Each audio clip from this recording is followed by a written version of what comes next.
ఇంకా ఎంతకాలమే అలా దాక్కుంటావు?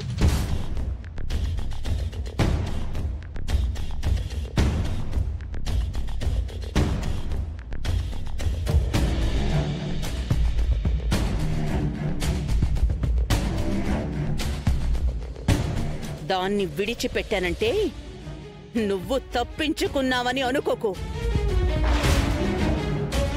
ఈ ఆనంద భైరవికి ప్రతి అడుగుకో లెక్కుంటుంది. అది నీ పీత బుర్రకి అర్థం కాదు.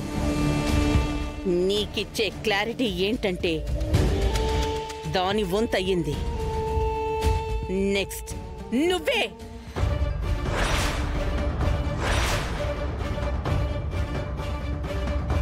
నా కోడలి ప్రతి కన్నీటి బొట్టుకి నీ చేత శాంతి జరిపించకుండా ఉండను.